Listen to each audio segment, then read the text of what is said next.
My guest for this episode is Diana Ashbaugh. She's a financial advisor with Thrivent, and we talk about the importance of doing financial planning as a business owner. So, yes, as a solopreneur or lifestyle business owner, how important it is as a parent for college planning, and then, of course, planning for retirement. So, are you going to have enough to be able to survive after you retire, and when do you think you could retire?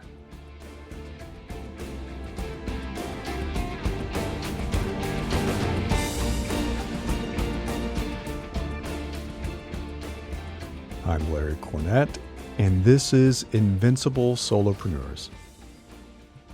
So, welcome to the show, Diana. It's great to have you here. Hi, thank you for having me. Absolutely. We got some exciting stuff to talk about today. So, let's start with explaining for the listeners a little bit more about who you are and what you do. Yes, so I am a fully licensed financial planner advisor. I am with Thrivent Financial. Cool. We are a holistic financial planning firm, which includes from the very beginning of someone's life through all the way through retirement, through legacy planning. So we have a full scope of planning for our clients. And That's cool. my intention with my clients is to keep them for a very long time throughout their whole life experiences. Right. Yeah. No, that's good. I love the idea of the kind of the life cycle service. I think too many businesses think about these point incidents in people's lives, and the reality is we have needs for stuff like financial planning, medical, health insurance and stuff like that. That stays with us our entire lives, but it changes. Like what we Absolutely. need to do changes. Right. And one of those big events, because I have three kids that the last one's almost through. So he's going to graduate in a couple of weeks from college.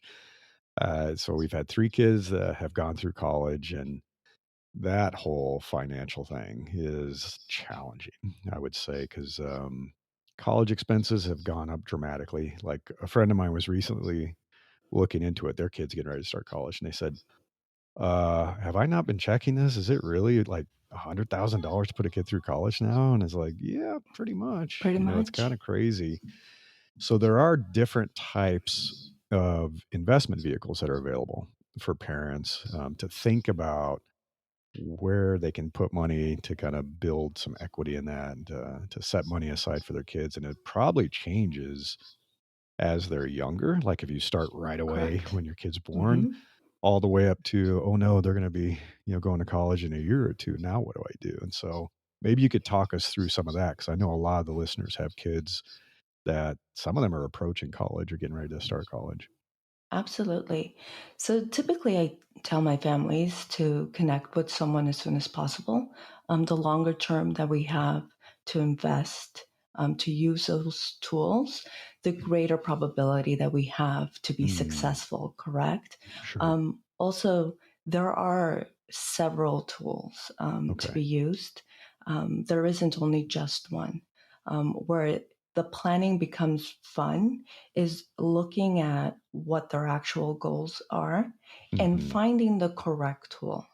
So, one of the things that I have found isn't that there is bad tools, there is Mm. just bad advice, right? Oh, okay. Okay. And understanding what really the person wants. Um, are you will you pay 100% of it, 50% of it? Right. Right. People have different ways that they want to assist their children. So with that understanding, put in those tools, right?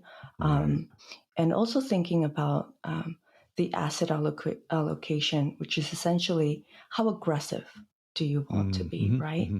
And things that happen or things that are forgotten is that the closer that you get to using that tool, the less aggressive that you want to Right. be, right? So I have people who have had their tools in place since the child was a year old, but they don't change the allocation, the aggressiveness. Oh, So yeah. when they want to use it, all of a sudden some of it is gone because it was Right. so Yeah. aggressively invested. So always keep in touch with your planner. Right. Right. Yes. Yeah, it's kind of similar, and we'll talk about this in a minute, to retirement, right? When you're young, you can be Correct. super aggressive. And I think a lot of people, and I was just as guilty myself, we kinda set it and forget it.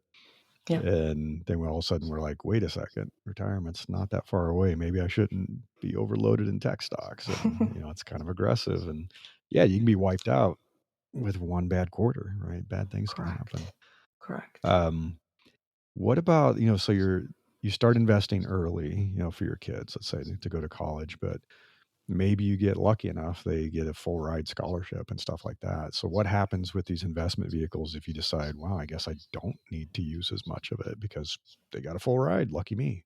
Right. And that's where the financial planning comes in because Okay. I would think about that scenario, right? Mhm, There's mhm. some parents whom are my child will go to this school because it's a Right. legacy. With that said, then I will use one tool. If there's a parent who says, "Well, I don't know what my child will do. I don't even know if they're going to college," Right. there's Yeah, yeah. tools that I could place for them that will give them that freedom, right? So I want to make sure I don't niche someone and Mhm. place them in something that they will not use because then what, Right. right? There's Yeah. all that planning. And that's why I know that planning with a financial planner and having a good conversation with them to really be forthcoming. These are the Mhm. plans. So then I can build that, right? It's all about a strategy. Um, Right. People have dreams.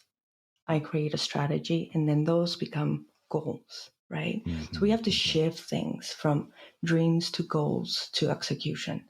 Right. And Yeah. I love seeing that into flourishing. That's cool. That's cool. Hmm. Do you ever find that as the kids are getting older and they're approaching kind of the last few years of high school that they get involved in these discussions, or is it always just the parents? Very rarely do I Okay. see children getting involved. I wish they would. And this is the Yeah. second part of why I love financial planning because I think, unfortunately, most schools don't teach Right. Yeah. finances, Yeah. right? I think, in part, one of the things that my goals in financial planning is to strengthen the parents for them to have open dialogue about finances, right? If Right. you have that communication early on, the more the child is willing to get involved, right? Right. If we make finances part of our daily life, the more likely that somebody is going to feel comfortable with having a financial conversation, Sure. Sure. right? Yeah. Yeah. So, could a child open one of these investment vehicles? I mean, or do they need a guardian to co-sign? Because a lot Yeah. of kids now have jobs, and some of them have Correct. jobs that pay pretty well, surprisingly, Right. because they're getting clever about using the internet. And some of them are doing online stores, and some of them are influencers, and they're making money from branding deals, For significant sure. amount of money. So, I suppose they themselves could say, "I want to set up an investment vehicle, even if my parents haven't." Correct, and that would it would depend on the vehicle itself. Okay. Certain vehicles have different guidelines, but that's all in regards to planning. The age of the child matters. Yeah. So there's I'm more than willing to sit down with anyone who wants financial planning, including the child, and alongside with the parent. Right? Right. Yeah. Um, yeah.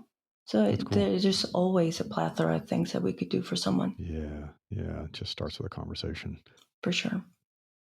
So this kind of segues into what I just hinted at, which is thinking about retirement, which has some similarities to this. I mean, it's all about planning early.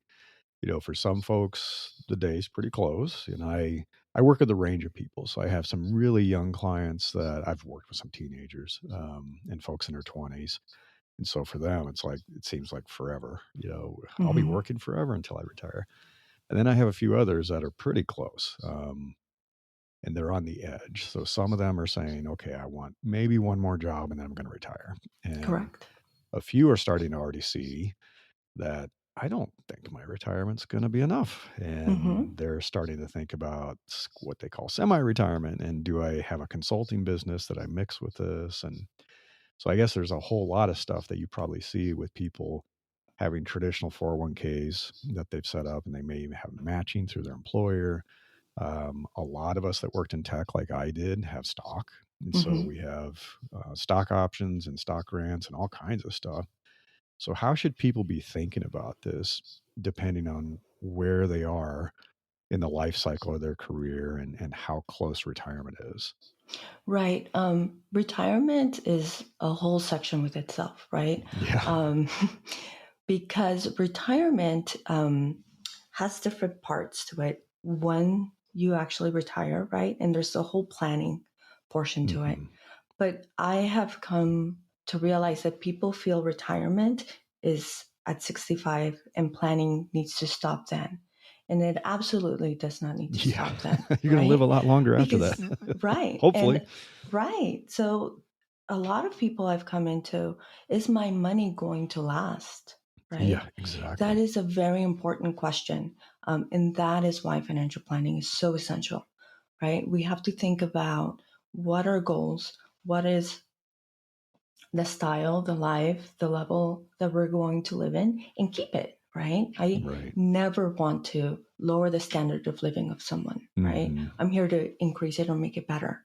Um, so if we have enough time, we can create all these tools that will leave you, to live 100, to live to 120, Right. right? Yeah. Yeah. And live a good life.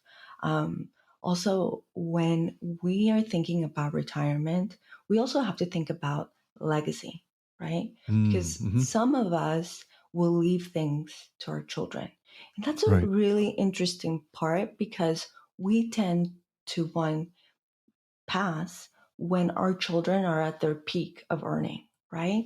So now they're at their peak earning, and then we give them a big bundle of money. And that Right. could essentially create a huge taxable events, right? Right. So Right. legacy planning is really thinking about how to coordinate the person's funds so we don't create a tax bomb for these Right. Right. the person who's going to inherit this, right? Now we're not tax. I am not a CPA, so I will never step in that. But I do understand how our tools work, right? Sure. So I always work alongside a CPA, have a plan, make sure that it's financially sound for that person, right? But yes, with that said, I know how the 401ks work. They tend to be the IOU to the IRS, Right. right? Exactly. Yeah. So Yeah. that's a very essential thing to think about because there's tools to help you with that. And the sooner you get in, the sooner you're able to mitigate that problem, right? Right. Um, Also with children that we think, okay, that's going to be forever. Unless you don't create a plan, you're going to be financially responsible for your parents, right?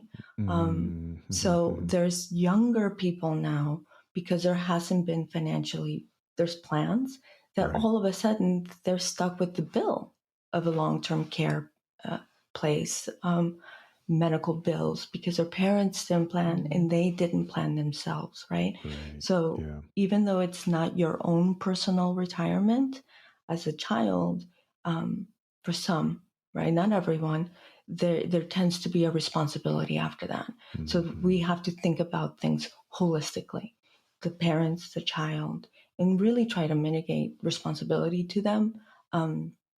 Because these children have their own personal families, their own Right. finances, right? So I wouldn't want to leave somebody with a responsibility like that without tools to prevent those losses, right? Sure. Yeah, Yeah. that could keep someone from retiring, right? Me as a Oh yeah, child. absolutely. Yeah, Because everything's going up. Cost of living's going up. Medical care is going up. yeah. The longer we're living longer, so the end of life costs are going up because people aren't passing away as early as they used to. As we look back at our great grandparents and grandparents, so we're hopefully, knock on wood, taking care of ourselves and exercising, eating well. So it's like you're. It kind of hit me one day. I was like, it used to be middle age felt like 35, 40, 45, and now Mm-hmm. I'm in my late 50s, but, like I've talked about this a lot on my newsletter and podcast. My wife and I work out a lot and we really take it Mm-hmm. seriously. And now we're looking at longevity going, shoot, we might have another 40 years. And so Yeah, the idea of, oh, my retirement only has to carry me through 20 years is now, wait a minute, my retirement may have to carry me through 40 years, correct. which is very different. And that's why I've started looking at trying to augment that and saying, okay, maybe I do need to have this quote anti-retirement business, as I call it, where I'm consulting for the rest of my Correct. career because what I had put away for retirement when I was a corporate employee, it's not going to be enough for 40 years. It's just not. Right. Um, do you recommend, and I don't know how possible this is for folks or how many think about it. So you've got your corporate, if you're lucky, 401k. So that you've got the retirement vehicle they provide. They probably do some matching. Do you recommend that folks also look at kind of setting up their own retirement stuff on the side so it's Yes. not just the corporate 401k? Yes. Okay. I absolutely those are certain tools that we could use to mitigate the 401k Mm-hmm. tax issues that may happen. Um, Again, I would always speak with the CPA in Sure. regards to that. But yeah, there's plenty tools that could provide you an incremental assistance funding for you. And that is part of planning, right? Okay. So I want to know how much or how long you're going to live, how long your money will last. And if Right. it Right. won't last you, then let's create something that will make you Yeah, exactly. financially secure, right? Okay. Okay. So there's lots of protections for families out there, Right. but always surround yourself with someone who is in the know, someone that this is what I do, the ins and out every day. So different scenarios have come across. So there's nothing that you could tell me that I wouldn't essentially know. Sure. I've lived Yeah. it, Yeah. right? Um, and really understand that asking your neighbor is not necessarily the best idea unless they're a financial planner, unless you're my neighbor. Right. Right. But it's so essential to go to the correct individual to get that assessment, right? When Right. I have a medical issue, I go to my doctor. That's Right. I don't ask anybody else, and that's vital in the decision making. Um, with that said, one of the biggest prohibitors that I've seen with people is not actually their financial status; it is their mindset, right?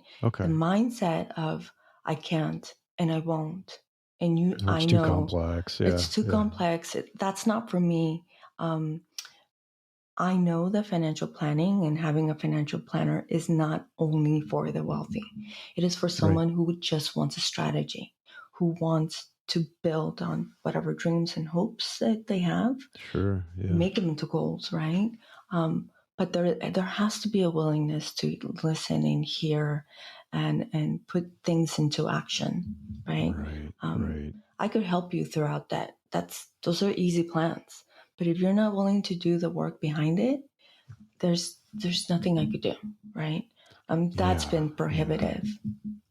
I do It's see this mentality, and this happens with accounting and tax preparation and stuff too, is that they either try to do it themselves or they look for a whole lot of advice on the internet, which people get medical advice on the internet too.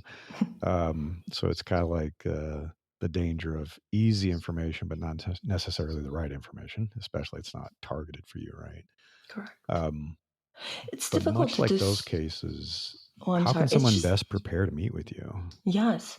So for me, I'm a fully licensed financial planner with Thrivent. So Okay. you can look me up, Diana Ashbaugh, Thrivent Financial. You can also look me up through Broker Check. I will Okay. always tell someone, please look somebody up, look at their licensing, understand their licensing, um, and understand the firm that you're going to be a Right. part Yeah. of, Yeah. because not all firms look at things and do financial planning the same way, right? Sure. There's Yeah. some that do only life insurance, only brokerage. I happen to Mm-hmm. have the ability to do both. My firm does both, right? Okay. So then I get to see the left hand and the right hand together Right. and make a full plan, as opposed to both hands not seeing each other, which can again create a lot of problems, because if you don't have that direct communication, you could be doing double work, right? Sure. You could Sure. have a huge misunderstanding in the direction that you're taking someone, and it's not to anybody's fault. It's because the information isn't together, right? Right. Right. So it isn't bad planning. It isn't nothing like that. It's just we could only do with what we know and what we have, Yeah. Yeah, right? exactly. Yeah. So do you recommend that folks kind of do their homework before having that first call with you, that first meeting with you? Like pull Yeah. together all your financial records, all your investments, your banking information. Like kind of like there's a workbook they could fill out, or should they talk with you first and then go off and do their homework? Yes. So I typically don't like people going off to do their work because it is overwhelming. Sure. Yeah. And there is a lot that you could think that you need. Um, there's information that I actually can see, that you obviously wouldn't be able to see. So I could get in Mm-hmm. certain documents, I could see what 4 or 5 documents, right? So I Right. could cut a lot of that time for Okay. you. So depending on your plan, I will tell you at the end of our conversation, okay, these are the things that I need. Can you please provide them? And I don't do things in big chunks. I do them in small steps. Okay. Okay. Um, so yeah, look. You could look me up. You could look up any financial planner. But I think essentially come in with questions and an open mind Hmm. is critical to that meeting. Okay. I love questions. You could ask me any question, um, Yeah. Yeah. because that's what it's all about, right? Right. It's a dialogue. Yeah. Yeah. Correct. Correct. Yeah. So we've this year seen a lot of layoffs. Well, for the last three years, we've seen a lot of layoffs. Um, are people thinking through this process? I know I can think of a few that haven't been of okay, what happens with my 401k? I was with an employer, now I've been laid off, and then there's an interim period. So Mhm. some people are lucky enough to immediately get a job, but now we're starting to see it could be 6 months, it could be a year. What do you do about those investment accounts that you had with a previous employer, but now you're laid off and you don't have your next job? I mean, I remember doing rollovers when I changed employers, but how do people navigate that whole mess? So it's interesting because I have asked people, do you know how your money is being Right, right. invested? Yeah, What exactly. portfolio? What kind of portfolio are I you bet they don't investing even in? look half the time. They Yeah, don't even know, right? So it's just even starting from that point, right? sure. And not leaving those 401ks out there, because Yeah, yeah. um, it can work against you. And I have plenty of clients that have 401ks that have been sitting, doing nothing for them Oh, for no. years. And what a loss, Yeah, right? Because if we are able to look at them and do something with them proactively, then all that much better for that individual, right. right? Yeah. And that is part of the questions that I have. Prior employers, who is it with? What are you doing? How are you funding it? Because Hmm. yeah, the rolling over is an option that we can have, um, but always, and one of the things that I found funny, people are laid off and they're like, I don't need your help, I'm laid off, which is actually quite contradictory. Yeah, Definitely exactly. need my Probably help. need more help. I'm not. This is when the planning meets the Right. road, Yeah. right? Because we need to think about, okay, so how much did your employer provide? What benefits did they provide you? Are we going to have insurance? How are we going to think about all these Right. loose Yeah. ends, right? Um, but usually, when within financial planning comes those protections, that if you lose your job, um, it won't set you back, right? Hmm. Hmm. Because I have to be the devil's advocate. What Sure. happens if you all of a sudden lose your job? What happens if you're disabled? What happens if you Yeah. unfortunately lose a spouse, right? All these things that happen. Um, I have to ask. And they're very important questions, because if we have these questions, then we have an answer to them, Right. right? Yeah. And there's nothing that derails a goal and a plan is if you haven't set some sort of protection against that plan, right? Right. The Yeah. Murphy's law of life, for Yeah. sure. No, it's so So, true. I was just talking with someone who just quit their job and they're getting ready to start a business, and I'm a business owner, so I'm not employed by anyone else. And they went and talked to a financial planner and they said, okay, how much runway do I have? How should I think about this? And their planner kind of worked through the numbers and I think probably looked at their expenses and all that stuff and said, okay, mhm, you could get through a year. So your business is going to have to start generating enough profit to support you by the end of the year. And if that's not working, then you really got to go back to work. right. And that's helpful. So now he knows he's got this runway and there's a kind of a finish line. Whereas some people, I think, keep running a business, and it takes a while to be profitable. And if they don't have that time horizon and that urgency, then they get into a bad situation where they're burning through so much cash and they're like desperately now trying to find a job and something like that. Yeah. So I think that's so smart to talk with a financial planner if you're going to become an independent business owner like myself. And that's a whole nother thing that you have to figure out. So as an independent business owner, you are responsible for your own retirement now. Yeah. And so Yeah. you've got to figure out, do I want to have, like a SEP IRA? Do I want to have a Roth IRA? What am I going to put my money Right. into? Much like you were saying, is like, am I going to owe the IRS now or Yes. later? What's the Exactly. right Exactly. decision to make here? Right. And I commonly work with small businesses and Okay. set protections with small businesses themselves, because you'd be amazed how many people are just in the grind without setting those protections, Right. right? Yeah. Because they're working and they should be simultaneously also investing for their Hmm. retirement, right? Hmm. We could do things, more than one thing at a time. You can open your own small business, but there's Right. certain protections that having a business creates that can protect you and your business, Yeah. in case you get sick, right? A Right. small Yeah. business owner, what happens if you get sick? What, or disabled for 6 months? Hmm. What Hmm. protections do you have for that, right? And Right. those are conversations that I have with small business owners. Um, Yeah.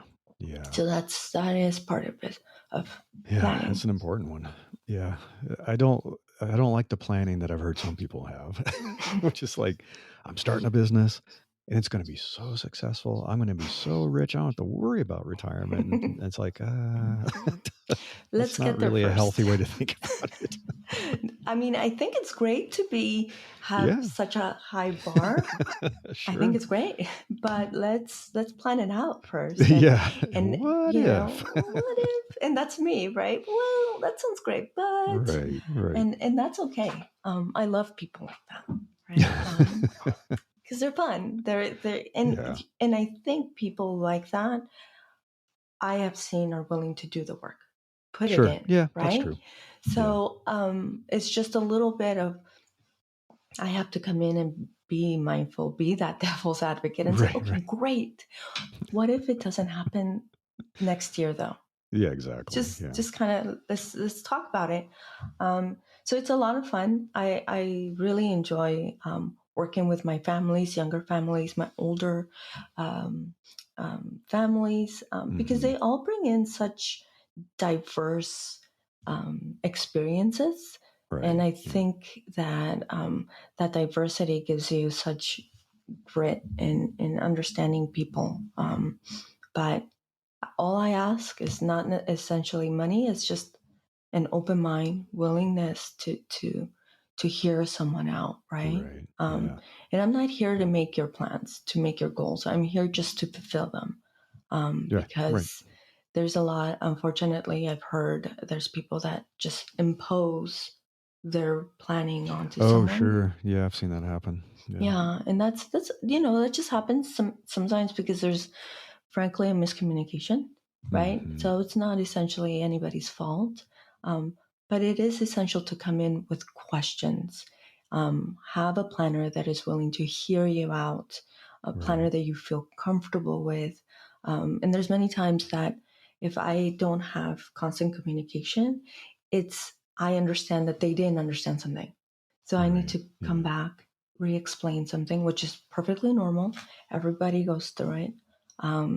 And say, okay, well, this is what we need to do, and this is the plan, right? So yeah, I have found this line of work very fulfilling. That's cool. That's very Yeah, cool. it's great. So where can people find you? And so they can follow you and have one of these conversations with you and get the ball rolling. Yes, you could easily find me online at Thrivent. I am or just Google me, Diana Ashbaugh, Thrivent. Okay. Um, you could also call me. All my information is there. You could Okay. find me through a broker check. Um, yeah, it is certainly easy to find me. So Cool. And I'll yeah, include your information and the URL for Thrivent and your contact info that's online in the show notes for the great. podcast. So, folks Yeah, listening, if you go to the show notes, you should be able to find the links and information so you could look up Diana and start thinking about this kind of financial planning, which is an important thing because it does touch kind of every part of your life cycle. It really does. correct. Thank you. Thank you so Yeah. Well, thanks much. for being on the show. I really appreciate it. Yeah, it was great. Thanks. All right. Take care. You too. Until next time, I wish you the best of luck with building the business of your dreams.